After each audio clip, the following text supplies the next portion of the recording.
name is Alka Hanspal. I'm the widow of Kultar Hanspal and mother to Shayan Hanspal.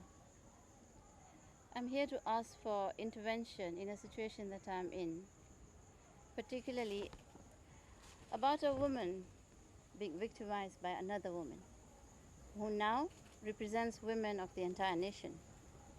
I'm referring to the Nairobi women's representative, Esther Passaris. Briefly, Passaris has been occupying a house since 2006 that was owned by my late husband, Kultar. She took occupation of the house in 2006, around August, as a tenant who I allowed, unfortunately, to move in before a lease or any tenancy agreement was signed. She lived in the house for 1 year without any agreement because we could not agree on so many terms. Eventually, I had to ask her to leave.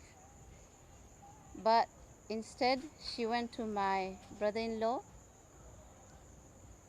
and made a tenancy agreement for 2 years, after which she was allowed to live there because they made my husband sign.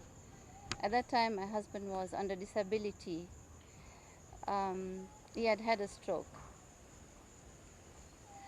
So I'm not sure whether he was very aware of what was going on at that time. Nevertheless, he signed that tenancy agreement, and she lived there for 2 years. Just before the expiry of that tenancy agreement, we gave her a notice to vacate, and she refused. We wrote several letters to her. She refused to leave. Every time she had an argument. You can't do this to me, I cannot leave. And the basis of all this was that she says that I promised her that I will sell the house to her, which was not true. Nevertheless, we had to move to court, got an eviction order, but she came to know even before the day ended, because probably she was known and somebody must have told her that this eviction order has been given. She moved in very quickly to court and got an injunction. Now, she lived in that house. She continues to live in that house till today. I've been to the police, courts, wherever I could think of. I have asked so many people to assist me to solve this issue, friends, family who knew her, to sort this out amicably. What is it that she wants? Because I was in no position to sell the house. The house was in my husband's name. So nothing came to conclusion. In the year 2014, I sold the house to one Mr. Kanyuga and his wife, who were ready to purchase the property at a fraction of the value of the property, knowing that the occupant would leave after the matter was concluded in court. They knew there was nothing serious about this matter. She was not even a tenant, and eventually she would have to leave. In the last 14 years, Passaris has caused my husband, my family, and myself a lot of frustration and losses, financial losses. She has been through court trying to grab the property by giving false information to the court. She has even physically, through her workers, abused and hurt me. At one time, I had to report to the police, yet no action was taken against her. She grabbed my camera. I was trying to take pictures of some construction which she was doing inside the property, which she had no authority to do. So when I was trying to take pictures of that, She made her workers snatch the camera from me, hurt me.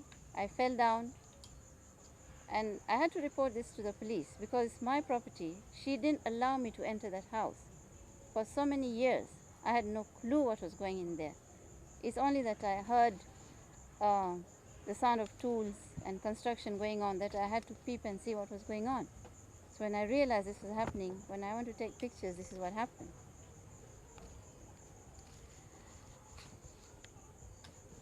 I had to leave Nairobi. I had to leave Nairobi because I felt my life was in danger. I was carjacked once and followed by random cars during even the day. I felt people were following me everywhere I went. The carjackers once managed to get me, and they took from me all the documents that I had. Which gives me one reason. Why would a carjacker be interested in documents that I'm carrying? I had 2 bags of papers. When you're in court for so many years, a lot of paper is collected.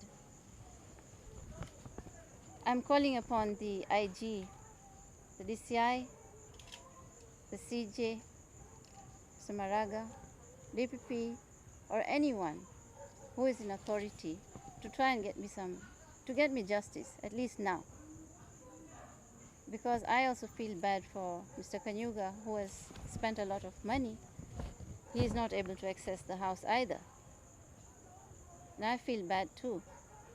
And I feel bad. The image that she is portraying is not of hers. She is not a nice person. She is not. And most of all, I don't think she should be representing women at all in this country. No, I used to live in Nairobi. I lived there. I had a home. But I left because of this, the insecurity I felt.